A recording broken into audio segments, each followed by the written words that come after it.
అందమైన చర్మ సౌందర్యం మీ సొంతం. Second aqua radiance deep cleansing gel.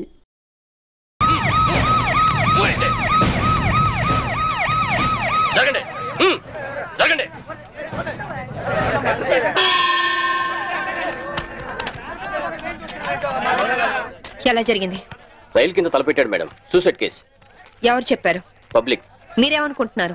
నేను అదే అనుకుంటున్నాను. నిన్నటి నుంచి ఈ రూట్ లో రైలు రోకో జరుగుతుంది. రైలు రోకో జరుగుతుండగా ఈ రూట్ లో ట్రైన్లు వస్తాయా? రావు మేడం. ట్రైన్ రానప్పుడు సూసైడ్ చేసుకునే అవకాశం ఉందా? లేదు మేడం. మరి సూసైడ్ అని మీరు ఎలా కన్ఫర్మ్ చేశారు? చేతిలో లాఠీ ఉంటే సరిపోదు, తల్లో బ్రెయిన్ ఉండాలి. ముందు బాడీని పోస్ట్ మార్టానికి పంపించండి. Yes madam.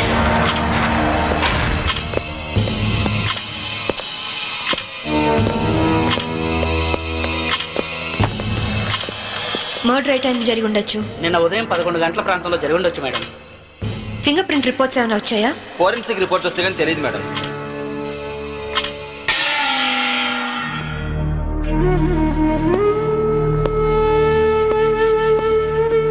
నమస్తే అమ్మా, నా పేరు సాంబవి. మీ ఆయన కేసు ఇన్వెస్టిగేట్ చేయడానికి వచ్చాను. మీరు నాకు సహకరించాలి.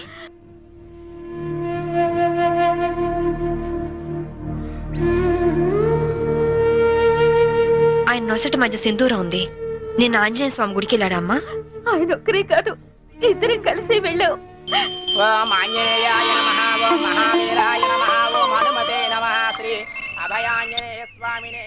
Hello, good morning sir. అరగంట తర్వాత వాళ్ళ ఇంట్లో సప్లై ఉండదు సార్. వెంటనే వస్తానని చెప్పి వెళ్ళిన ఆయన ఇలా శాశ్వతంగా వెళ్ళిపోతారని నేను అనుకోలేదు. ఒక్కదాన్ని ఇంటికి వచ్చింది నేను. ఇలా జీవితాంతం ఒంటరిగా ఉండిపోవాల్సి వస్తుందని నేను ఊహించలేదు. బాధపడకండి, కానీ మీ నాతో ఒకసారి గుడికి రావాలి. అక్కడ ఏమైనా ఎవిడెన్స్ దొరుకుతుందేమో చూద్దాం. అలాగే.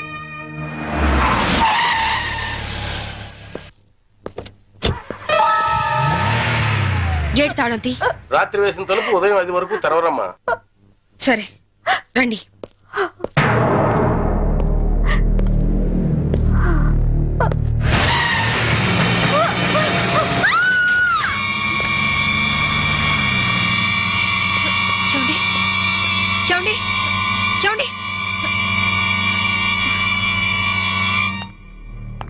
అమాయకురాలైన ఆవిని చంపడానికి నీకు మనసు ఎలా వచ్చింది?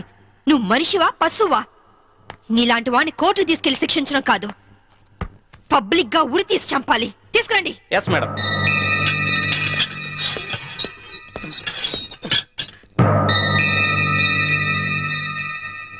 డ్రైవర్ గా నీ ఎక్స్పీరియన్స్ ఎంత ఉండొచ్చు? 20 ఏళ్ళు మేడం. 20 ఏళ్ళు ఎక్స్పీరియన్స్ ఉండి అంత నిర్లక్ష్యంగా నడిపి యాక్సిడెంట్ చేసావంటే నేను నమ్మను. అప్పుడు నేను తాగున్నానమ్మా. ఏం చేస్తున్నానో తెలియని మైకంలో అలా జరిగిపోయిందమ్మా. ఎవరో చేసిన తప్పుకి నువ్వు బలిపశువు కావద్దు. వాళ్ళని శిక్ష నుంచి తప్పించడానికి నేరం నీ మీద వేసుకోవద్దు. నేరం రుజువు అవుతే నీకేం శిక్ష పడుతుందో తెలుసా? ఉరి శిక్ష. తప్పు చేశాక శిక్ష తప్పదుగా మేడం? అవును, తప్పదు. లక్ష్మి, యాండి నువ్వెందుకు వచ్చావు ఇక్కడికి? What happened? యాండి బ్రోతల్ కేసు మేడం. నాకేం తెలీదు, నేనే పాపం చేయలేదండి. తప్పు చేస్తూ దొరికిపోయిన ప్రతి వాళ్ళు చెప్పేది ఇదే. రై, ఏం జరిగిందో నువ్వు చెప్పు. బుద్ధిగడి తిని 1000 రూపాయలు ఇచ్చిన ఐటమ్ తేవిని బుక్ చేసుకున్నాను. సడన్ గా రైడింగ్ జరిగింది, ఇద్దరం దొరికిపోయాం. ఇదంతా కట్టు కదా అమ్మా. వీళ్ళ మాటలు నమ్మొద్దమ్మా. నా భార్య నిప్పు ఇట్లాంటి తప్పు పనులు చచ్చినా చేయదు. ఇదంతా కట్టు కదా. రాత్రంతా నీ భార్యతో గడిపిన వీడు చెప్పేది, రైడ్ చేసి రెడ్ హ్యాండెడ్ గా వీళ్ళిద్దరిని పట్టుకుని ఎస్ఐ చెప్పేది నీ కట్టు కథలా ఉందా? ఖచ్చితంగా ఇది కట్టు కదా. అంటే నేను చెప్పేది కట్టు కదా, వాళ్ళు చెప్పేది కట్టు కదా. నువ్వు చెప్పేది నిజమని ఎలా నమ్మమంటావు? రాత్రంతా నేను నా పిల్ల మా ఇంట్లోనే ఉన్నాం. ఓ,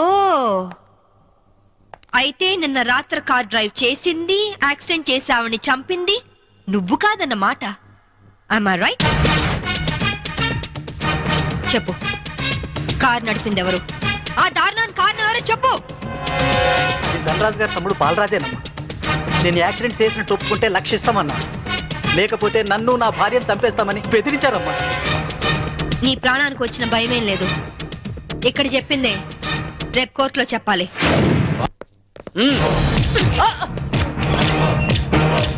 మేడం, వాట్ ఇస్ దిస్? ఇది ఆపరేషన్ థియేటర్, లోపల రాకూడదు. రేయ్ లేరా. మీరు జులుం చేయడానికి ఇది పోలీస్ స్టేషన్ కాదు, హాస్పిటల్. Don't disturb. ఇతనికి heart problem, kidney problem, brain problem, nervous problem, liver problem. ఇన్ని ప్రాబ్లమ్స్ ఉన్నవాడు బ్రతకడం కంటే చావడం బెటరు. రేయ్ లేరా లేరా లే. What is this nonsense? Shut up. చావు బతుకులో ఉన్న పేషెంట్ ని కాపాడే డాక్టర్ ని చూశాను, కానీ క్రిమినల్ కాపలా కాసే డాక్టర్ ని మిమ్మల్ని చూస్తున్నాను. ఛీ! ఎరా నీ గుండె నొప్ప, కిడ్నీ ప్రాబ్లమ్, లివర్ ప్రాబ్లం రా. రేయ్ నీలాంటి బయట ఉంటే law and order K problem. నీలాంటి పర్మనెంట్ గా బొక్కలు ఉండడం బెటర్.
ఆ డ్రైవర్ గాడు నిజం చెప్తే మా తమ్ముడికి శిక్ష ఖాయం. మామూలు శిక్ష కాదండి, ఉరి శిక్ష. హిందీ మే फांसी का सजा बोलते हैं. అవును, వాడిని స్టేషన్ లోనే లేపేస్తే అదంత ఈజీ కాదు. నైట్ అంతా శాంభవి వాడే కాపలా ఉంటుంది. అయితే ఇప్పుడెలా? రేపొద్దున శాంభవి ఇంటికెళ్ళి కోర్టుకెళ్లే గ్యాప్ లో మీరు పోలీస్ స్టేషన్కి వెళ్ళి వాడిని లేపేయండి. ఓకే అన్నా. త్వరగా డ్రైవర్ తీసుకురావయ్యా, కోర్టు టైం అవుతుంది. Yes sir.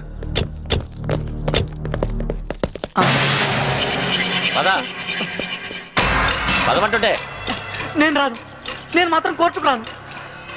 ఒకవేళ మీరు నన్ను బలవంతంగా తీసుకెళ్ళినా బండి తోలేని ధనరాజు తమ్ముడు అని చెప్పను, నేను తోలేనని ఒప్పుకుంటాను. నిన్న మేడం అడిగితే సాక్ష్యం చెప్తా అన్నావు. చెబితే వాళ్ళు నన్ను చంపేస్తారు. చెప్పకపోతే నేను చంపుతా. చెప్తావా లేదా? నేను చెప్పను.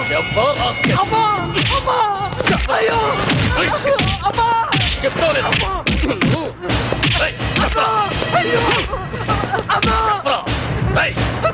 చెప్తావా లేదా? చెప్తావా లేదా?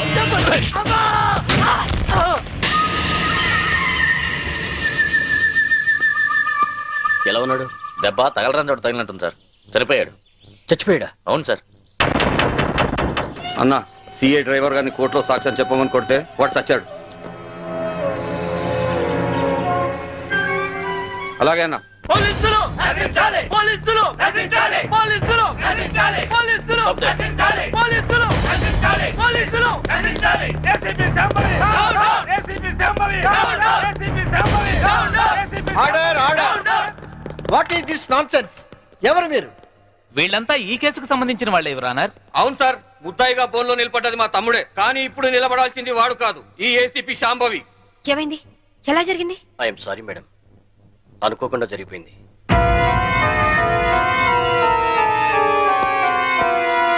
ఏమిటి మీరనేది? నిజం సార్. కోర్టుకొచ్చి సాక్ష్యం చెప్పాల్సిన మా వాడిని కాటికెళ్ళేలా చేసింది ఈ ఏసీపీ. మీరేమైనా చెప్పదలుచుకుంటే బోల్లోకి వచ్చి చెప్పండి. పోలీసు మామూలు ఇవ్వడం లేదన్న కోపంతో నీతిగా వ్యాపారాలు చేసుకునే మా మీద ఈ ఏసీపీ ఎప్పటి నుంచో కక్ష కట్టింది సార్. యాక్సిడెంట్ చేసిన మా డ్రైవరు తప్పు చేసింది తానేని ఒప్పుకొని లొంగిపోయినా వినకుండా మా అన్నయ్యని ఎలాగైనా ఈ కేసులో ఇరికించాలని చూస్తుంది సార్. యాక్సిడెంట్ చేసింది మా తమ్ముడేనని కోర్టులో తప్పుడు సాక్ష్యం చెప్పమని మా డ్రైవర్ను కోరింది. విశ్వాసపాత్రుడైన వాడు చెప్పనన్నందుకు లాఠీలతో కొట్టించి చంపించింది. యువర్ ఆనర్, అతను చెప్పేది పచ్చి నిజం. పోలీసుల దౌర్జన్యానికి, అరాచకానికి ఈ లాకప్ డెత్ నిలువుటద్దం లాంటిది. ఇలాంటి సంఘటన మళ్లీ మళ్లీ రిపీట్ కాకుండా ఉండాలంటే ఈ డ్రైవర్ సావుకు కారణమైన ఏసీపీ శాంభవిని, ఆ స్టేషన్ సిఐని సస్పెండ్ చేసి కఠినంగా శిక్షించాల్సిందిగా కోర్టు వారిని కోరుతున్నాను. That's all your honour. ACP గారు, what is your explanation? Vigilance officer భార్యను చంపింది బాలరాజే అని చెప్పడానికి ఈ డ్రైవరే సాక్ష్యం. ఆ డ్రైవర్ ఇప్పుడు శవంగా మారాడు కదా, సాక్ష్యం ఎలా చెప్తాడు? ఈవిడకు మెంటలెక్కింది సార్.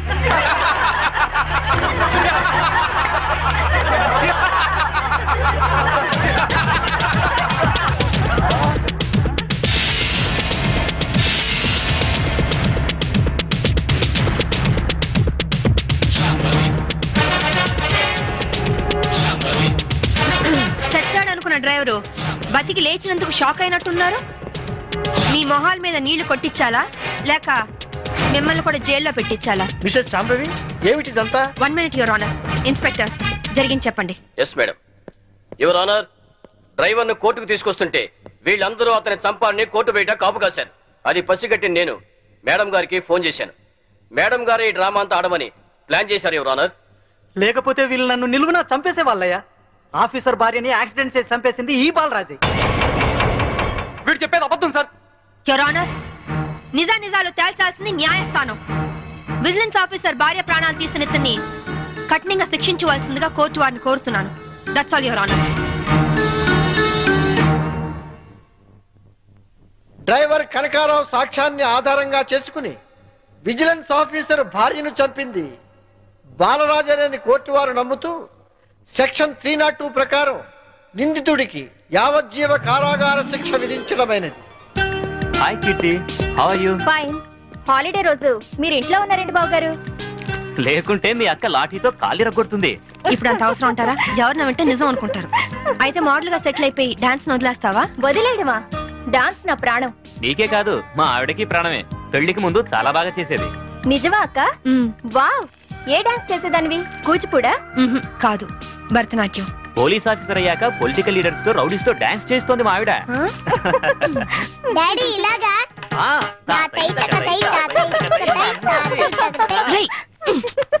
ముందు మీ పని చెప్పాలి. వీడిని మీరే చెడగొడుతున్నారు. చూడు చైతన్య, మన ధనరాజు గారు 100 రోడ్డు మీద గాంధీ బొమ్మలు అంటాడు. ఆయన ట్రాన్స్ఫర్ కి బాకీ ఉన్నారని, మన ఆఫీసుని మర్డర్ చేశారని కేసు పెట్టారంట. అవును సార్. మంత్రిగా నేను చెప్తున్నాను, ముందు కేసు విత్డ్రా చేసుకో, ఆ తర్వాత పవర్ ప్లాంట్ శాంక్షన్ చేయి. అందరికీ మంచిది, సరేనా? సరే సార్, ఆ విషయం మీ లెటర్ హెడ్ మీద రాసి సంతకం చేసి ఇవ్వండి. దేనికి? పేపర్లో వేసి మీకు ఓట్లేసిన ప్రజల దగ్గర పర్మిషన్ తీసుకోవడానికి. చూడు ఐఏఎస్, రెచ్చిపోబోక. నీ ఇవ్వ నీకు ఇప్పిస్తాను, తీసుకో. ఐఏఎస్ అంటే ఇండియన్ అడ్మినిస్ట్రేటివ్ సర్వీస్, అంతేకాని ఇండియన్ అవినీతి సర్వీస్ కాదు. నన్ను ఇంగ్లీష్ లో తిడతావా? నీ అంతు చూస్తా, నిన్ను చక్కెరకి మన్యాలు పట్టిస్తాయి. ఇంకొక మాట మాట్లాడమంటే నీ నాలుక కోసేస్తాను. నీలాంటి బ్రోకర్లు మంత్రి పదవుల్లో ఉండబట్టే ఈ రోజు కరెంటు ధరలు విపరీతంగా పెరిగి సామాన్యులు బల్బు వెలిగించుకోవడానికి కూడా భయపడుతున్నారు. రైతులు కరెంటు బిల్లులు కట్టలేక ఆత్మహత్య చేసుకుంటున్నారు. నిజాయితీగా మీ ప్రభుత్వం ఫ్యాక్టరీ యజమానుల దగ్గర కరెంటు బిల్లులు వసూలు చేస్తూ ఎలక్ట్రికల్ పోల్స్ మీద వైర్లు వేసి కరెంటు దోచుకునే వాళ్లను గుండె ధైర్యంతో పట్టుకోగలిగితే ట్రాన్స్కోకు లాభాల మాట అటుచితే నష్టం మట్టుకు ఉండదు. అక్కడేమో స్పాట్ బిల్లింగ్లు అంటూ మనం ప్రజల పుస్తలమ్మించి నిర్దాక్షిణ్యంగా బిల్లులు వసూలు చేస్తున్నాం. ఏంటయ్యా ఎండి మిరపకాయలు తిన్న కాకిలాగా తెగరుస్తున్నావు? నేను అసలే మంత్రిని. నేను తలుచుకుంటే ఈ క్షణంలోనే నిన్ను సస్పెండ్ చేస్తా. నువ్వు నన్ను సస్పెండ్ చేయలేవురా, ఎందుకంటే నా సిన్సియారిటీకి ఎప్పుడో ఒకప్పుడు ఇలాంటి ఎదురు దెబ్బ తగులుతుందని నాకు బాగా తెలుసు. అందుకే ఈ రిజిగ్నేషన్ లెటర్ ఎప్పుడు నాతోనే ఉంటుంది. This is my resignation letter. Good bye. అమ్మో, వీడు రాజీనామా ఆమోదిస్తే నా అవినీతి భాగవతం బయటకు వస్తుంది. వీడు ఇంకో ఐఏఎస్ రాజకీయ నాయకుడు అవుతాడు. ఈ రాజీనామా లెటర్ నేను చింపారిస్తే ఏ గొడవ ఉండదు. ఇప్పుడు రాజీనామా చేయాల్సిన అవసరం వచ్చింది. రాజీపడి బతకలేక రాజీ పడమని ఎవరన్నారు?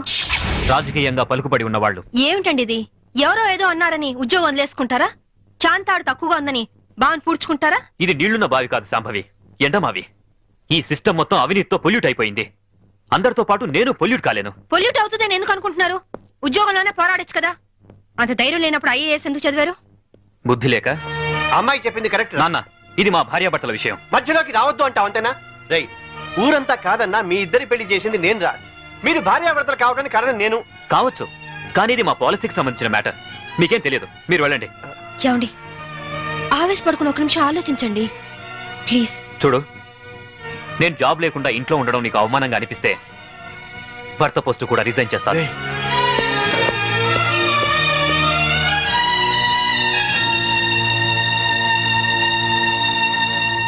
లోయర్ కోర్టు తీర్పును మరియు ఈ కేసుకు సంబంధించిన సాక్ష్యాధారాలను పరిశీలించిన మీదట ఈ వ్యక్తే నేరస్తులను రుజువైంది. కానీ ఇతని మానసిక పరిస్థితి బాగోలేనందున ఈ వ్యక్తిని మానసిక చికిత్సాలయంలో ఉంచి శిక్షాకాలను పూర్తి చేయవలసిందిగా ఈ కోర్టు తీర్పు ఇవ్వడమైంది.